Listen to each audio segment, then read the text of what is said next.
ইসলামী দল সমাহার কেন্দ্রের জাতীয় নেতৃবৃন্দ, আমার সংগ্রামী সাথী বন্ধুরা, আমার সাংবাদিক ভাইরা, আজ আমরা লক্ষ্য করে দেখছি বিশ্ব সন্ত্রাসী আমেরিকার সহযোগিতার আজ আমাদের নিরহ ফিলিস্তিনি ভাই বন্ধুর উপর বর্বরচিত হামলা চালাচ্ছে, তার তীব্র চালাচ্ছি আমরা।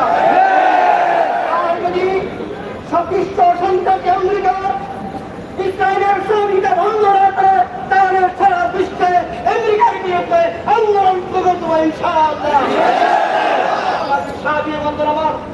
আজ আমরা মুসলমান, আমার মুসলমান ভাই বন্ধুকে তাকির মতো গুলি করে শহীদ করতেছে, আর আমরা নিয়মে বসে থাকবো, তারা কোনোদিন হতে পারে না।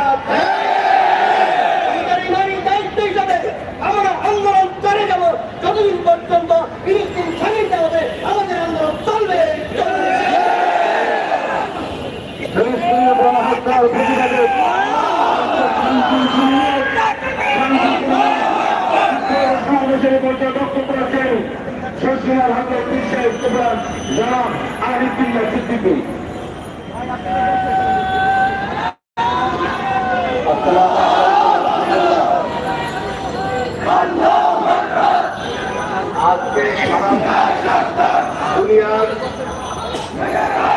আজকে সারা দুনিয়ার কাফের মুশরিকরা ঐক্যবদ্ধ হয়ে ইসলামকে পৃথিবীর জমিন থেকে মুছে দেওয়ার সমস্ত পরিকল্পনা গ্রহণ করেছে।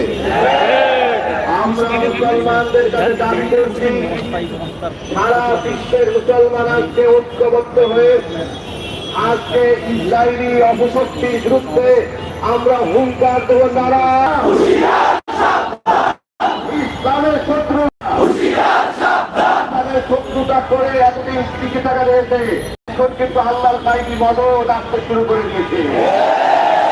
আমেরিকাকে ভয় পায় না, জার্মানকে ভয় পায় না, মুসলমান ভয় পায় আল্লাহকে। আল্লাহকে ভয় পেয়ে যদি আল্লাহর কাছে আমরা ফরিয়াদ করি, ইনশাআল্লাহ আল্লাহ আমাদের সাহায্য করবে।